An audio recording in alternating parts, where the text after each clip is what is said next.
സ്വന്തമായി കൈവിരൽ ചേർത്തതാവാം.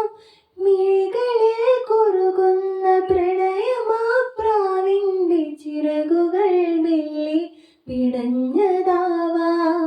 മിഴികളിൽ കുറുകുന്ന പ്രണയമാ പ്രാവിൻ്റെ ചിറകുകൾ മെല്ലെ പിടഞ്ഞതാവാം.